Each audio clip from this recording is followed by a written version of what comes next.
How does it spread? Is it airborne? Airborne is a possibility. We don't know. Is this an international health hazard or a military concern? Both.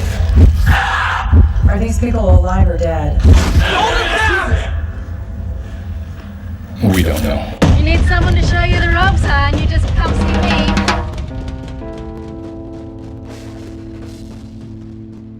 I'm T.D. Benton, and this is my wife, Veronica, who plays the Faceless Woman in our show. And we do a performance called the White Collar Sideshow. It is a theatrical musical performance based on hidden addictions in people's lives, and the story is based on our life.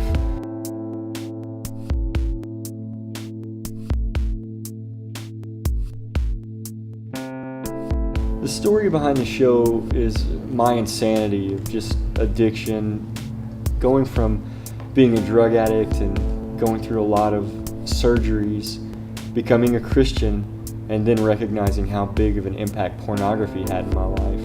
T and I met in October 2000, got married 3 months later.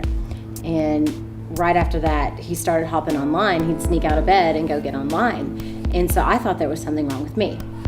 So I didn't even know pornography was an addiction.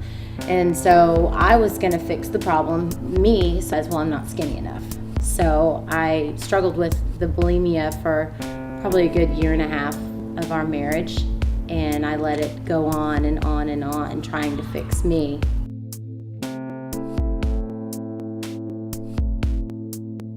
I went to a local bookstore and I found this book called Loving Your Body, and it's about embracing who God created. And kind of when you're dogging on yourself, you're really dogging on the Creator, because He made me, and so I'm telling God He didn't do a good job. And so that was really convicting to me. And I was leaving this bookstore and I look over and I see this entire section on men's hidden sins and secret sins, and I was floored. And I see this whole section of books like, my husband's not the only one, wait a minute. So he sneaks out of bed like 4 a.m, comes back into the bedroom, and I had just had my back to the door, and he just snuck in bed, and I just said, I know what you're doing.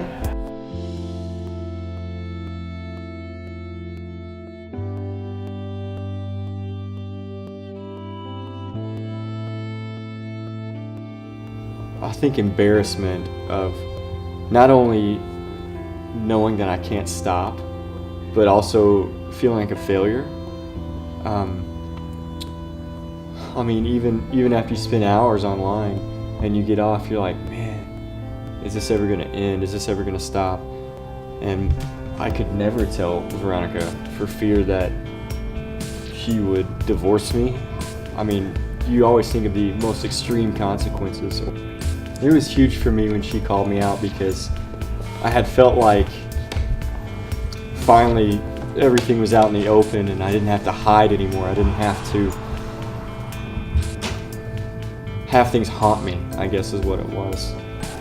And he has since told me it was like the weight of the world coming off of his shoulders, because finally somebody knew. So we had to have a really big sit down talk in our marriage. Divorce wasn't an answer at all. And so it was figuring out where we need to go from here, and how we need to keep Christ as the focus, because that was our answer. Like,